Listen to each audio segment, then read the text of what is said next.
モデロチャンネルにようこそ。私、モデロと申します。よろしくお願いします。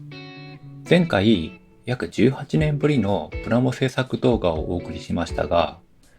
今回は18年前には存在しなかったガンプラのシリーズ。こちら、リアルグレードのガンダム M2 英雄語のガンプラを制作してみました。前回作成した一番くじ A 賞のマスターグレードガンダム G オリジンのクオリティには驚かされたのですが、今回もリアルグレードというガンプラの技術の進歩をこの目で確認することができました。制作環境なのですが、モデルは妻子持ちでして、その事情から塗装する際は週末日中屋外で缶スプレー塗装をしています。制作時間も限られているので、動画も完成からのレビュー形式となっております。それでは、こちらが完成したリアルグレードガンダム M2 英雄語になります。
では、次に全体の説明をしていきます。リアルグレードを作ってみると、合わせ目がほとんどなく、細かくパーツ分けされていて、とにかく144分の1スケールで、ここまで表現できるのかと本当に驚きました。こちらは前回作ったマスターグレードのガンダム G オリジンですが、リアルグレードはマスターグレードをギュッと縮めたような密度感で、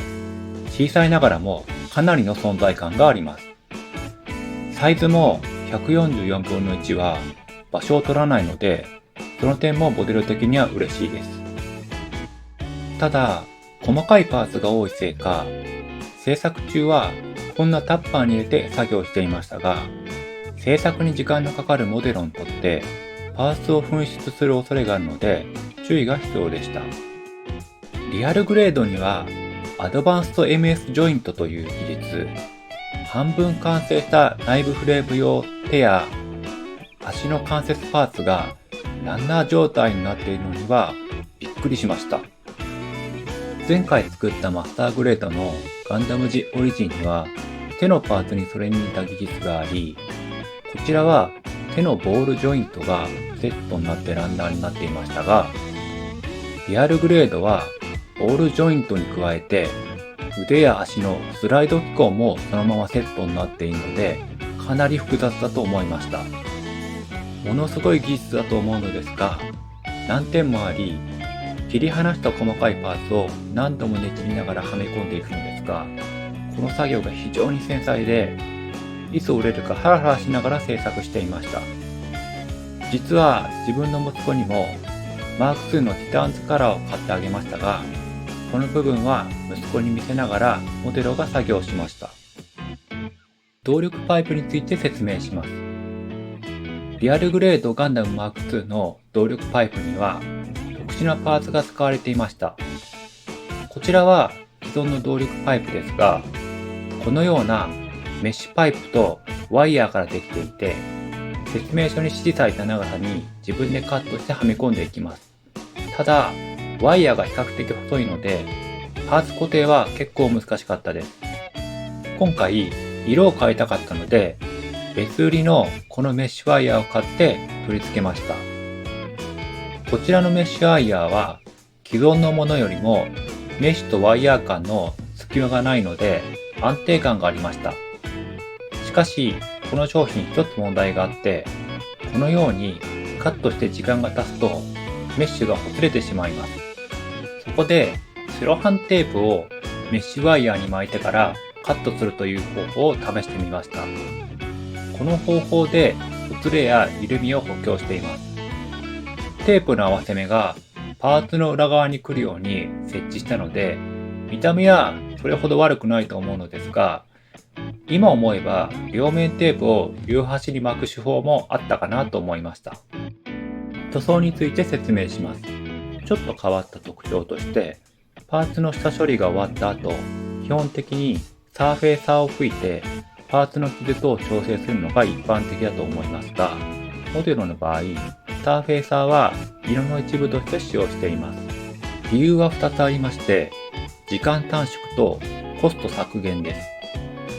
屋外で週末日中塗装ということもあり、時間が限られているので、重ね塗りはあまり行っていません。他に缶スプレー特有の理由もあって、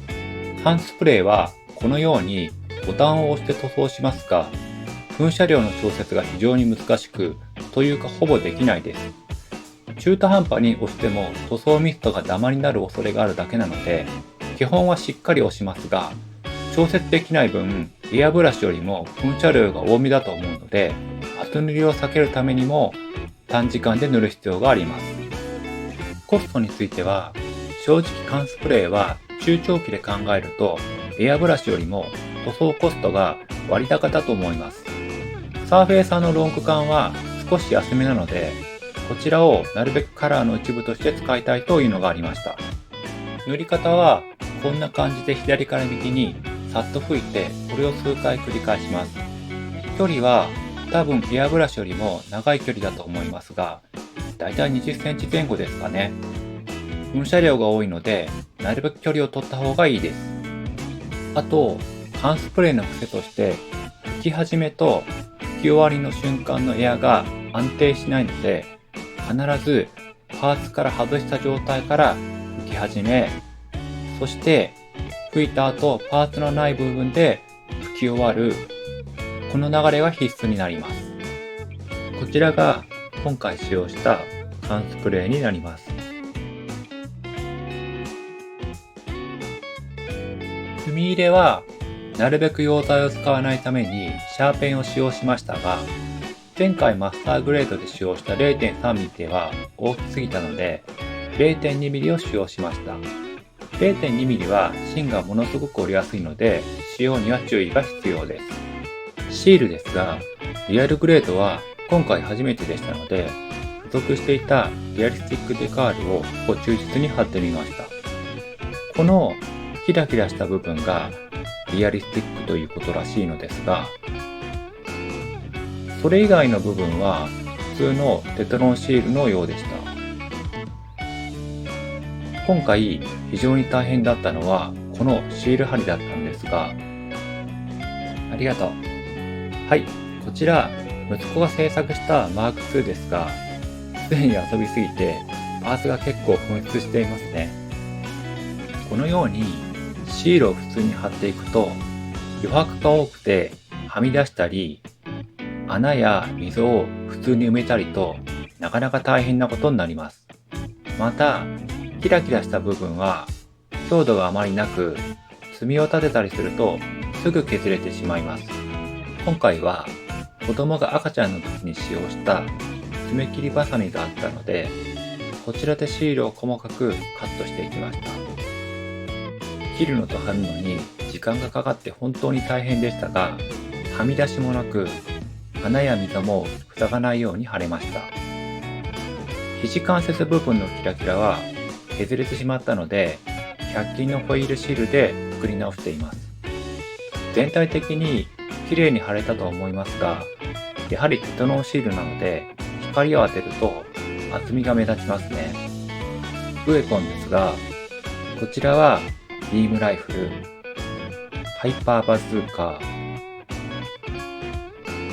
バルカンポット。モデルはこのバルカンポットのデザインが大好きなのですが、なんかヘッドホンみたいでかっこいいですよね。そしてシールドになります。では最後にポーズを取らしてターンテーブルに乗せてみたので、こちらをご覧ください。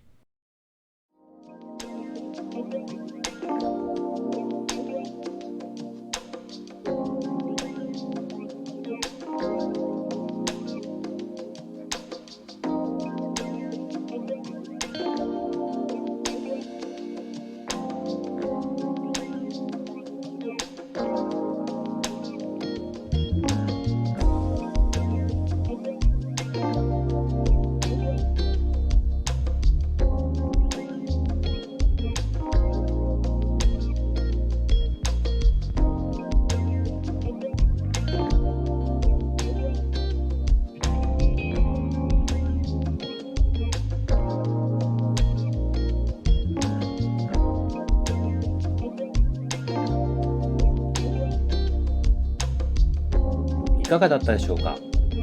今回初めてリアルグレードを作っての総括ですが、18年前にはなかった新技術に触れて驚きと楽しさの両方を味わうことができました。今回は息子とガンダムマーク2の色違いものを一緒に制作したのですが、自分が子供の頃に夢中になったものを世代を超えて共に夢中になれるのは本当に良いことだと思いました。リアルグレードは結構気に入ったので、また次回も時間を作って制作したいと考えていますので、またのご視聴よろしくお願いします。ちなみに今回も完成したプランを息子に見せましたが、一言いいねでした。それではまた。